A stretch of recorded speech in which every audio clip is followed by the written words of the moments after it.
all right. I have a very tired brain, but I am giving an update. I am exhausted today because yesterday I had a genetic blood draw done at 12:45 to see if I have any other cancer markers that are in my DNA, so that way we can make sure that everything is what we already know and there's nothing new that's hiding.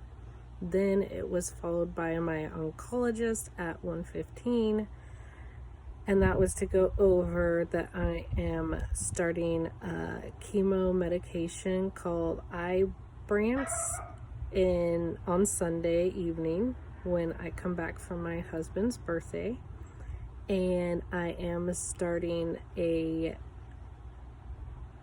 estrogen hormone blocker pill as well, but I can do that while camping because it doesn't give me chemo side effects.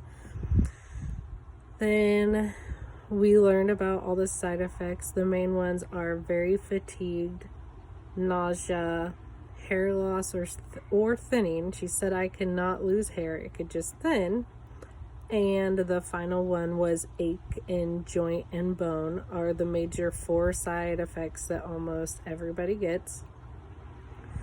We talked about how I got bug bites while camping. Let me see if I can flip this to show you. Bug bites. Bug bites.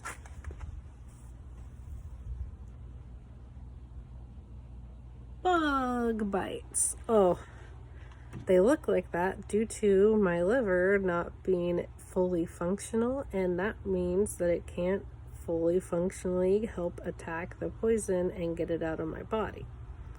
Like that guy hanging out today. Another thing about my liver is it is giving me fat ankles. That's what I worded, but it looks like I have a whole bunch of water weight around my ankles. I asked if it was a side effect. Sorry if the video has a weird editing break. I got a phone call from my OBGYN. So, back to where I was. My ankles are now swelling and giving me pudginess, like when people have edema or when they have diabetes and whatnot. So I asked if it could be a side effect to my injections that are also a hormone blocker and putting me into menopause.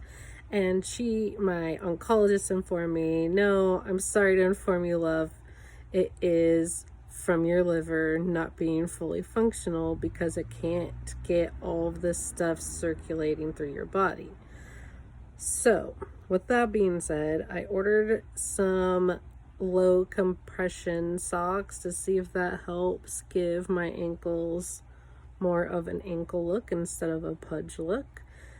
And what else did we talk about? We talked about my good news is the liver enzyme count is going down. And here's what I've done so far to help my liver. I use vitamin C. I take vitamin D, calcium. I do magnesium citrate, and I don't miss a day with those, and as well as CBD and hybrids. And then I've cut way back on sugar. There's no way I can fully get rid of it, but it's cut way back. I cut back on meat. I ate a lot of fruits and vegetables, a lot of fruits right now when it's hot, and when I'm not very hungry. Fruit I can still usually get down and not be miserable. So that mixed with my first injection has already started slowing down the enzyme count, which is a big plus because the sooner we can get it paused, stopped, or slowed means we're going in the right direction and hopefully more years to my life. And then the OBGYN just called because I had to stop my estrogen-based hormone pills due to the fact that the majority of breast cancer is estrogen based, and that's just something that makes it worse and spreads more and feeds it. So we stopped the estrogen hormone, and now we are trying to figure out what the doctor wants me on, because you cannot and do not want to have an accidental chemo pregnancy. It is deadly for the baby and for the mother, and it could lead to a lot of defects, it could lead to a lot of health problems, or most importantly, it could lead to mine or the baby's death. So we are just nipping it in the bud and going along till I am post-menopause, and then I won't even have to worry about it. The next thing I do is I am trying the new meds that are coming, and I go in 2.5 weeks to get a new blood draw and go over if I'm having any side effects, and to see what else is needed to either be bumped up or added, or otherwise, if we're on the right path, we just keep trucking. I am also getting a bone density scan, which she meant to get when I got the bone nuclear scan, so she has a good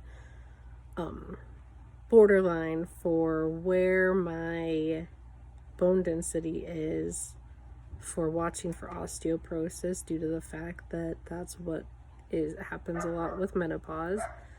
And another thing is that it does we're also going to do a brain MRI. I keep having really bad headaches every morning, and I am not a prone to headaches person unless I have a sinus infection. And we are hoping it's just either a neck issue or actual headaches, but breast cancer can move to the brain, so we are checking for tumors. That would probably scare me more than any of this. Brain tumors sound terrifying. It's all terrifying. There's no good cancer, bad cancer. It's all... Oh, I'm sorry. I look like a mess. Like I said, I'm exhausted today. That took a lot out of my brain. It drained me. It was mentally and physically draining, going through all that and hearing all the information, as well as walking back and forth to different doctor's appointments and just trying to take it all in and figure it out as we go, what's working and what's not. So that is my newest update, and since I won't have another doctor's appointment for another 2.5 weeks, I will probably make a few fun videos in between that show you some more of my life besides just the cancer drama. And also, if you noticed, I have bright pink hair right now, which is pretty fun. Arctic Fox, if you're looking, I did not have to bleach before. I have medium to dark brown hair, but it was lightened a little bit beforehand. As you can see on my roots, it didn't take fully on my roots, but it blended in like highlights on the roots, and I highly recommend it. I hope everybody is having a groovy day, and I will see you soon. Bye.